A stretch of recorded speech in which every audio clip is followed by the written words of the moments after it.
வணக்கம்.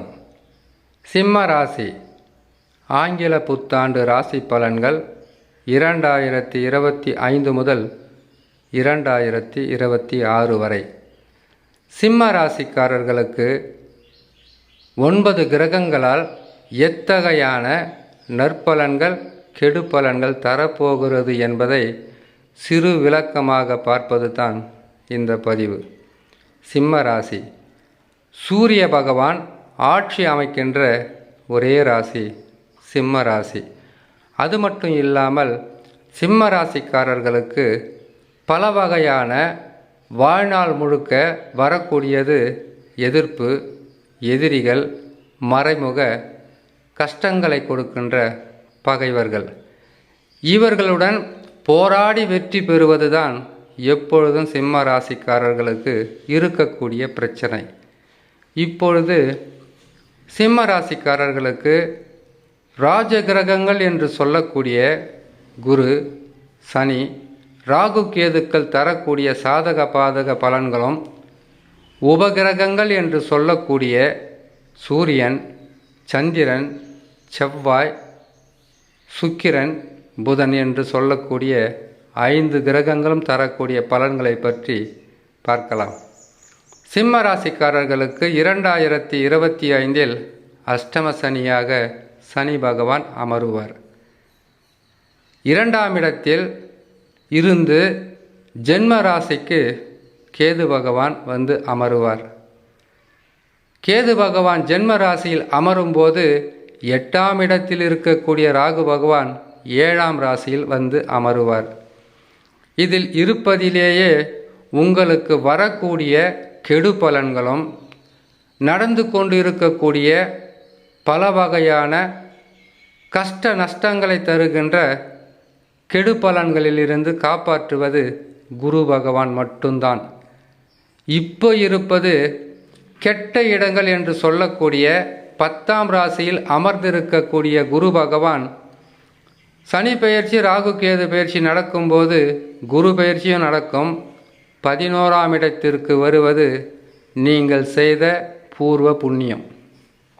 காரணம், 4 கிரகங்களும் பாதகத்தில் அமர்ந்தால் ஒரு மனிதனின் வாழ்க்கையில் என்னென்ன துன்பங்கள் நடக்கும் என்று சொல்லால் சொல்ல முடியாது. குரு பகவான் தான் எப்போவுமே சிம்ம ராசிக்காரர்களுக்கு நட்பு ராசியாக வருவார். ஆகையால் இப்பொழுது நண்பர்களால், இப்பொழுது உறவுகளால், இப்பொழுது செய்யும் தொழிலால், இப்பொழுது உடல் நலத்தால், மனநலத்தால் பல வகையான சங்கடங்களை அனுபவித்து கொண்டு இருக்கக்கூடிய சிம்ம ராசியான உங்களுக்கு குரு மாற்றம் மன ஆறுதலை தரும், கஷ்டங்களிலிருந்து உங்களை காப்பாற்றும், நஷ்டங்களிலிருந்து காப்பாற்றி கொள்ள வழியை கொடுக்கும். உங்களுக்கு இழப்புக்களை சரி செய்யக்கூடிய இடத்தில் குரு பகவான் அமருவது உங்களுடைய பாக்கியம். இருந்தாலும் அஷ்டம சனி குரு பகவான் கொடுக்கின்ற அனைத்து வகையான நற்பலன்களும் தடுப்பதற்குண்டான வழியும் இருக்கும். எதற்காகன்னு கேட்டிங்கன்னா, 4 ராஜ கிரகங்களில் 2 நல்ல நிலையில் இருந்துவிட்டு மற்றும் 2 கெடு பலன்களை தரக்கூடிய ஸ்தானத்தில் அமர்ந்து விட்டால் ஓரளவுக்கு நம்மளுடைய வாழ்க்கையை சரி செய்து கொள்ள முடியும். அப்படி இல்லாமல் குரு பகவான் மட்டும் உங்களுக்கு 11ஆம் ராசியில் அமருவது 3 கிரகங்களும் குரு நல்ல நிலையில் அமர்ந்து விடுவார். மற்றும் சனியும் ராகு கேதுக்களும் கெடு பலன்களை தரக்கூடிய அமைப்பில் அமருவதால் குரு பகவான் 3 கிரகங்களும் எதிர்த்து உங்களுக்கு நற்பலன்களை தர வேண்டும். இதனுடன் உங்களுடைய சொந்த ஜாதகத்தில் நடக்கக்கூடிய தசாவாகப்பட்டது வலிமையாக இருந்து நற்பலன்களை தருகின்ற தசாவாக இருந்துவிட்டால் பெரிதளவு உங்களுக்கு கஷ்ட நஷ்டங்கள் இருக்காது. அப்படி இல்லாமல் தசாவும் உங்களுக்கு பாதகமாக அமைந்துவிட்டால் கெடு பலன்கள் அதிகரிக்கும். அதிலிருந்து மீண்டு வருவதற்கு குரு பகவான் முடிந்த அளவுக்கு உதவியே செய்வார். தசாவும் உங்களுக்கு மிகப்பெரிய பாதகமாக பாதகம் என்பது வேறு. மிகப்பெரிய பாதகம் என்பது என்னவென்றால், உங்களுடைய சொந்த ஜாதகத்தில் லக்கினத்திலிருந்து அமர்ந்த கிரகங்கள், ராசி என்பது சிம்ம ராசி தான். மகம், புரம், உத்திரம் என்பது சிம்ம ராசிக்காரர்களுக்கு இருக்க வேண்டிய நட்சத்திரம். ராசியிலிருந்து கணக்கிடக்கூடாது. ஜாதகத்தில் லக்கினத்திலிருந்து அமர்ந்த கிரகங்கள் தான் உங்களுக்கு தசாவாக ராசி நடத்தி கொண்டிருக்கும். ஒரு ஜோதிடத்தில் ஜாதகத்தை பார்க்கறது சாதாரண விஷயம் இல்லை. லக்கினம், லக்னாதிபதி, ராசி, ராசி அதிபதி, லக்கினத்திலிருந்து கிரகங்கள் சாதகமாக இருக்கிறதா பாதகமாக இருக்கிறதா, இவர்கள் சொந்த தொழிலில் உச்சம் தொடுவார்களா அல்லது சொந்த தொழிலை ஆரம்பித்து பாதியிலே விட்டு விடுவார்களா, இவர்களுக்கு நல்ல குடும்பம் அமையுமா, நல்ல வாழ்க்கை துணை அமையுமா, நல்ல வேலை அமையுமா, நல்லபடியாக இருப்பாங்களா, உடல் நலத்தில் பாதிப்பாக இருக்குமா, மனநலத்தில் பாதிப்பாக இருக்குமா என்பதை லக்கினத்திலிருந்து கணக்கிட்டுத்தான் ஜோதிடர்கள் ஒவ்வொரு பலன்களையும் சொல்வார்கள். அந்த வகையில் படு பாதகத்தை செய்யக்கூடிய தசாவாக நீச பகை பெற்ற தசாவாக இருக்கக்கூடாது. அஷ்டம சனி காலங்களில் லக்கினத்திலிருந்து கணக்கிடும்போது 6, 8ஆம் அதிபதியினுடைய தசாவாக இருக்கக்கூடாது அஷ்டம சனி காலங்களில். அப்படி இருந்தால் வாழ்க்கையை புரட்டி போடக்கூடிய அளவிற்கு உங்களுக்கு பாதகத்தை தந்துவிடும். குரு பகவான் தான் 11ஆம் இடத்தில் இருக்கிறாரே. சனி பகவானும் ராகு கேதுக்களும் எப்படி கெடுபலன்களை தர முடியும் என்றால், குரு பகவான் 11ஆம் இடத்தில் இருப்பது ஓராண்டு காலம், 5 மாதங்கள் நற்பலன்களை தந்துவிட்டு வக்ரம் பெற்று விடுவார். அதனால் வரையில் அமைதியாக இருக்கின்ற சனி பகவானும் ராகு கேது பகவானும் அவர்களுடைய விஸ்வரூபத்தை எடுத்து மிகவும் பாதகத்தை செய்து விடுவார்கள். கண்டக சனியாக இருக்கும்போதே சிம்ம ராசிக்காரர்களுக்கு மிக கவனம், பொறுமையாக இருக்க வேண்டும், தவறான பாதைகளில் போகக்கூடாது. தவறு செய்தால் கண்டக சனியில், தவறு செய்தால் அஷ்டம சனியில் அகப்பட்டு கொள்ள வைப்பதில் சனி பகவானுக்கு நிகர் சனி பகவான் தான். ஆகையால் சிம்ம ராசிக்காரர்களுக்கு நல்லதும் கெட்டதும் கலந்தே இருக்கும். ஆனால் கெட்ட பலன்கள் என்பது சற்று அதிகமாகவே இருக்கும். காரணம், 3 கிரகங்கள் சனி, ராகு, கேது பாதகஸ்தானத்தில் உறவு சிக்கல்களை கொடுக்கலாம், பொருளாதாரத்தில் நெருக்கடிகளை கொடுக்கலாம். அல்லது குரு பகவான் பலமாக அமருவதால் பொருளாதாரத்தில் உயர்வு கிடைத்தாலும் அதை உங்களுடைய தேவைகளுக்கும் உங்களுடைய பிரச்சனைகளை முடிப்பதற்கு முழுமையாக இருக்காது. வருவதை தடுப்பது 3 கிரகங்களும் முயற்சி செய்யும். அது மட்டும் இல்லாமல் குரு பகவான் 5 மாதங்கள் சிறப்பான பலன்களை கொடுத்துவிட்டு அதற்கு பிறகு அவர் வக்ரம் பெற்றவுடன் சனி, ராகு கேதுக்கள் கெடு பலன்களை தருவதில் மிகவும் வல்லமை படைத்தவர்கள். வாழ்க்கை என்பது ஒரு நிலையில் இல்லாமல் பல நிலையில் போராட்டங்களாக இருக்கும்.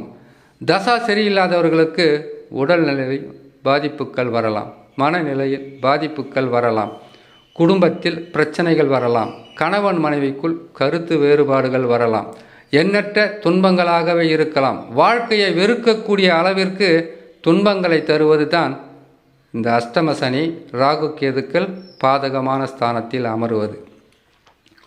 ஓராண்டு நற்பலன்களை கொடுப்பதாக இருந்தாலும் அஷ்டம சனி என்பது 2.5 ஆண்டு காலம். ஒருவரை கெடுப்போ ஒருவரை கொடுக்கவோ சனி பகவான் பாதகமான ஸ்தானத்தில் இருந்தால் அதற்கு ஆண்டுதோறும் 365 நாள் தேவையில்லை. சரிந்து விழுவதற்கு சில நாட்களே போதுமானது. அத்தகையான மறைமுக வேலைகளை செய்வதில் சனி பகவான் மிகவும் ஜாக்கிரதையாக இருக்க வேண்டும். சிம்ம ராசி என்பது சூரியனின் ராசின்னு சொல்லியிருக்கோம். சூரிய பகவானின் ராசியான உங்களுக்கு ஜென்ம பகையாக இருப்பது சனி, ராகு, கேது. இந்த கிரகங்கள் பாதகமான ஸ்தானத்தில் வரும்போது பணம் போச்சு, நிம்மதி போச்சு, சொத்து போச்சு, நண்பர்கள் விட்டு விலகியாச்சு, கணவன் மனைவிக்குள் கருத்து வேறுபாடு அதிகமாச்சு, கணவன் மனைவி பிரிவு. அது மட்டும் இல்லாமல் உடல் நலத்தில் பாதிப்பு, செய்கின்ற தொழிலில் மிகப்பெரிய பாதிப்பு. அது அரசாங்க ஊழியர்களாக இருந்தாலும் தன்மானத்தை தொட்டு பார்க்கின்ற அளவிற்கு பல வகையான சங்கடங்களாகவே இருந்து கொண்டிருக்கும் அஷ்டம சனி காலங்களில். சனி பகவான் 30 ஆண்டுகளுக்கு ஒரு முறைதான் அஷ்டம சனியாக வருவார்.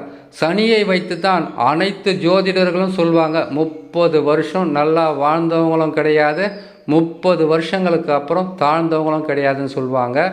ஆகையால் சனி பகவான் 2.5 ஆண்டு காலம் என்பது 30 மாதம். இன்னும் 30 வருஷம் கூட மறக்க முடியாத அளவுக்கு மனவேதனைகளை கொடுப்பது தான் சனி பகவான். அதுவும் பாவம் செய்தவர்களுக்கு பாதக பலன், நன்மையை செய்தவர்களுக்கு நன்மையை செய்தால் அதற்கு மாற்றாக எத்தகையான கெடு பலன்கள் இந்த பூமியில் இருக்கக்கூடிய ஒவ்வொரு மனிதர்களும் செய்வார்கள் என்பதை உணர வைப்பார். எத்தனை உறவுகளாக இருந்தாலும், எத்தனை உறவுகளை நீங்கள் நம்பி இருந்தாலும், இந்த உறவுகளாகப்பட்டது உங்களுடைய நிலை நல்ல நிலையில் இருக்கும்போது தான் இந்த உறவுகள் நிலைக்கும் என்பதை உணர்த்துவார். கஷ்டங்களும் நஷ்டங்களும் துன்பங்களும் அவமானங்களும் ஒரு மனிதனுக்கு அனுபவ பாடமாக கொடுத்து அதனால் பல வகையான இழப்புக்களை கொடுத்து அதற்கு பிறகு பக்குவம் அடைய வைத்து வாழ்க்கையில் முன்னேற்ற பாதைக்கு செல்வதற்குண்டான அனைத்து வகையான முயற்சிகளும் கஷ்டம், துன்பம், வேதனை, அவமானம், இழப்புக்களால் உங்களுக்கு பல பாடங்களை நடத்துவது தான் அஷ்டம சனி. அஷ்டம சனி வந்து விட்டாலே குடும்ப தலைவியாக இருந்தாலும் சந்நியாச வாழ்க்கை என்பது கட்டாயமாக கொடுத்து விடுவார். தனி மனிதர்களாக இருப்பது, தனிமையில் போராடுவது, எத்தனை உறவுகள் இருந்தாலும் தனிமைப்படுத்துவது, அவர்களால் வரக்கூடிய அவமான சொற்களை தாங்க முடியாமல் கண்களில் கண்ணீர் கலங்க வைப்பது அஷ்டம சனியில். ரொம்பவோ பயமாக இருக்க நீங்கள் சொல்கிறத பார்க்கும்போதுன்னு கேட்டிங்கன்னாக்கா, இது ஒரு நிலையில் செயல்படாது, பல வழியில் செயல்படும். அஷ்டம சனி என்பது 8 திக்கும் இருக்கக்கூடிய அனைத்து கதவுகளும் அடைக்கப்பட்டு உதவியாக இருந்தாலும் உபத்திரவமாக மாறி, நண்பர்களாக இருந்தாலும் எதிரிகளாக மாறுவது, கணவன் மனைவியாக இருந்தாலும் எலியும் பூனையும் போல எப்பொழுதும் சண்டை போட்டுக்கிட்டு இருக்கிறது. அது மட்டும் இல்லாமல் வேலை செய்கிற இடத்துல நிம்மதி என்பது சிறிதளவும் இருக்காது. எவ்வளவு கடினமாக நீங்கள் உழைத்தாலும் நல்ல பேர் இருக்காது, உழைப்புக்கு தக்கவாறு ஊதியம் இருக்காது. இது எல்லாம் அஷ்டம சனியில் சனி பகவான் செய்வது, ராகு கேதுக்கள் ஜென்ம ராசியிலும் 7ஆம் இடத்திலும் இருக்கும்போது செய்வது. இதிலிருந்து சற்று இளைப்பாறுதலாக குரு பகவான் 11ஆம் இடத்தில் இருப்பது, தவறான வழி, தப்பான வழி, தவறான பாதை, இதை முடிவு செய்யாமல் இந்த கஷ்ட காலமும் கடந்து செல்லும், உங்களாலேயும் வாழ முடியும், வாழ்வதற்குண்டான வழி கட்டாயமாக கிரக நிலை மாற்றங்களால் உங்களுக்கும் கிடைக்கும் என்பதை உறுதியாக நம்பினால், இறை நம்பிக்கை இருந்தால், தவறு தப்பு செய்யாமல் இருந்தால், பெரும் பாதகங்களை செய்யாமல் இருந்தால், மற்றவர்களை ஏமாற்றாமல் இருந்தால், மற்றவர்களுக்கு நாம் துரோகம் செய்யாமல் இருந்தால் சனி பகவான் பெரிதளவு பாதகத்தை தரமாட்டார். இது அனைத்தும் செய்திருந்தால் சிறிது சிறிதாக கொடுமையான பாதைக்கு கொண்டு செல்வார். இதிலிருந்து முழுமையாக உங்களை காப்பாற்ற வேண்டுமென்றால் பொறுமை இருக்க வேண்டும், நிதானம் இருக்க வேண்டும். அது மட்டும் இல்லாமல் உங்களுடைய சொந்த ஜாதகத்தில் தசா வலிமையாக இருக்க வேண்டும். தசா வலிமையாக இல்லைன்னாக்கா நிறைய துன்பங்களை கொடுத்து கட்டாயமாக கொடுப்பார். இது பிறந்த குழந்தைகளுக்கு இத்தகையான பாதகம் இருக்காது. படிக்கின்ற பிள்ளைகளுக்கு படிப்பில் ஆர்வம் இருக்காது. தினமும் ஒரு பிரச்சனை சொல்லிக்கிட்டே இருப்பாங்க. அது இல்லை, இது இல்லை, எனக்கு டீச்சர்ஸ் இப்படி பண்ணாங்க, வாத்தியார் இப்படி பண்ணாங்க, கூட இருக்கிற நண்பருங்க இப்படி பண்ணாங்கன்னு படிக்கிற பிள்ளைங்களுடைய குறைகள் இப்படி இருக்கும். வேலைக்கு செல்பவர்களாக இருந்தால் உங்களுடைய மேலதிகாரிகளோ உங்களுடைய நண்பர்களோ உங்களுக்கு பல வகையான போராட்டங்களை சந்திக்கிற வழிகளை காண்பிப்பார்கள், கஷ்டங்களை கொடுப்பார்கள். அது மட்டும் இல்லாமல் குடும்ப தலைவனாகவோ தலைவியாக இருந்துவிட்டால் தாங்க முடியாத சுமைகளும் வாழ்க்கையை வெறுக்கின்ற அளவிற்கு துன்பங்களாகவே இருக்கும். இதுவே தொழில் செய்பவர்களோ அல்லது வியாபாரம் அல்லது வேறு எதையாவது நீங்கள் சொந்த தொழில் செய்பவர்களாக இருந்தாக்கா வியாபாரத்தில் விருத்தி இருக்காது, வருமானம் வந்தால் பத்தாது, குடும்பத்தில் நிம்மதி இருக்காது, குடும்ப சுமை தாங்க முடியாத அளவுக்கு கஷ்டங்களாக இருக்கும். ஆகையால் சிம்ம ராசிக்காரர்களுக்கு குரு பயிற்சி இருக்குது, தனிப்பதிவாக போடுறோம், கேட்டு பயன்பெறுங்க. ராகு கேது பயிற்சி இருக்குது, தனிப்பதிவாக போடுறோம், கேட்டு பயன்பெறுங்க. சனி பயிற்சி இருக்குது, தனிப்பதிவாக போடுறோம், கேட்டு பயன்பெறுங்க. அது மட்டும் இல்லாமல் பொறுமையாக இருக்க வேண்டும், நிதானமாக இருக்க வேண்டும். எதற்காகன்னு கேட்டிங்கனாக்கா அவசரம் அறிவுக்கு சத்ரு. ஆகையால் பொறுமையாக இருந்தால் இதுவும் கடந்து செல்லும், எதையுமே நம்ம சாதிப்பதற்குண்டான வழி பிறக்கும் என்று சொல்லி இன்னொரு நல்ல பதிவில் உங்களை நான் சந்திக்கிறேன். நன்றி, வணக்கம்.